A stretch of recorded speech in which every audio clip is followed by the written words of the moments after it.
Hi, this is U.S. Senator Marco Rubio, and this is this week's edition of Constituent Mailbox. As we've been doing now for over a year, every week we read your letters and we emails. We pick a few that are common of the ones that we're receiving. We read them here on the air, and then we answer your questions. So we encourage you to continue to send us your emails and letters. They're very informative, and they help us to focus on the issues that are on your mind. So today I picked one particular email, and I picked it because it has to do with free enterprise. And it comes from Jeffrette in Delray Beach, who writes, "I really wish that you and others would actually work to protect and grow our free enterprise system rather than simply make sophomoric political statements such as, quote, Obama doesn't believe in the free enterprise system, end quote. That is flat out untrue, and you know it. Our system is one that has always flourished when it operated within the bounds and the rules of effective governmental oversight and regulation.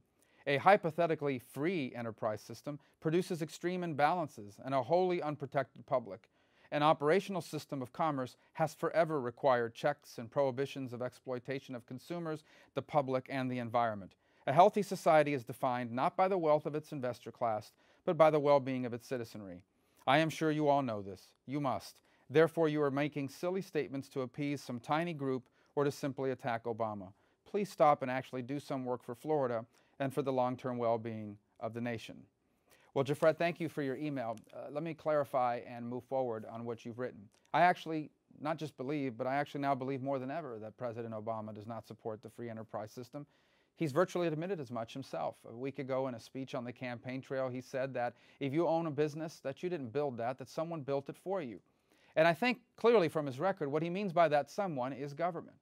And look, no one is arguing for a completely anarchy, which is kind of what you've described in your email. You've described a system where there basically is no government. No one's advocating for that. Of course we need regulations. You want your water to be clean and your air to be breathable. You need laws to make sure that everyone's actually complying with rules so that you have some certainty that, for example, your contracts will be respected or that your property rights will be respected. The free enterprise system can't function without effective government. And I think for the vast majority of Americans, people understand that. That's not what I mean by the free enterprise system. What I mean by the free enterprise system is, how is wealth and prosperity created? Is it created by government investment or by private investment? That goes at the heart of the political debate in America today. And this president, and it sounds from the email like you and others, believe that wealth is created through government investment. But the record doesn't bear that out. Certainly government has a role to play. It has to build infrastructure. It has to enforce roads. It has to have an education system. It has to provide for the national security. All of these things are important for the free enterprise system to work. But after that, the rest belongs to the free enterprise system. The truth is that the way jobs and opportunity is created is when someone who has made money takes that money and uses it to start a new business or to grow an existing business.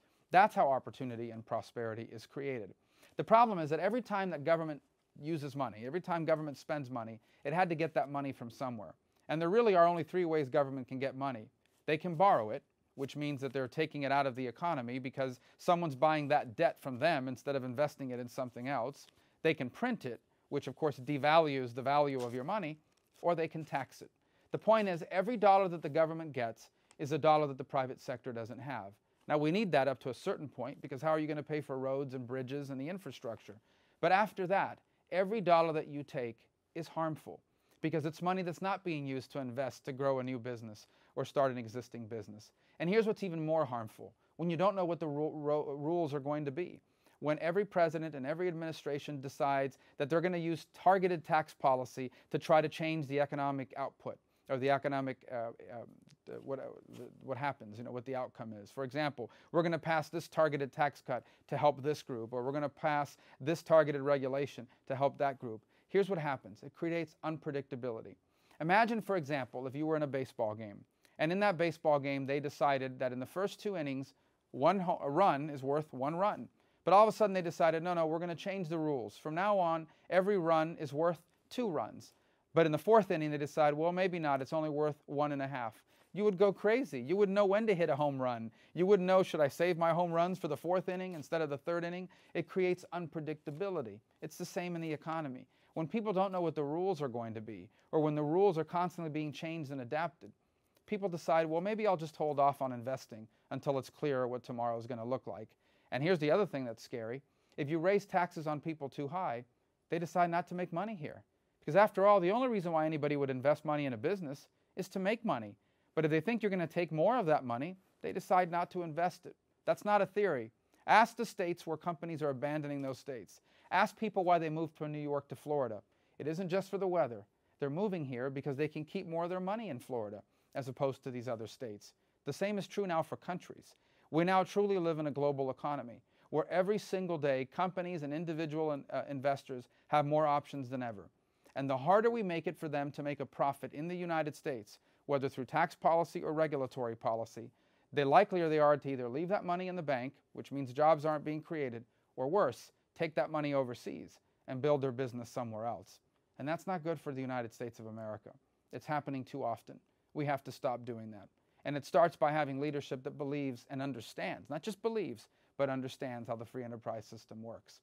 That's what I'm for. And I'll continue to do anything I can to reform our tax code, to reform our regulatory code, to have a pro-American, pro-economic growth energy policy. These are the sorts of things that we need in order to get our country moving forward. I spent all day trying to move those issues forward. Sadly, the Senate leadership has decided they don't want to vote on real issues until after the election. I think that's unfortunate, but I'll keep trying. Thank you for your email, and thanks all of you for writing me and for your input on the different issues that we face. It truly matters to us. By reading your emails and your letters, as I said earlier, we know what you're focused on. We know what you care about, and it allows us to focus and care about the right things as well. So thank all of you for your support. Thank you for this extraordinary opportunity and blessing that I have, the honor of serving you here in the United States Senate. May God bless all of you. May God bless our state, the state of Florida. And may God always bless the United States of America.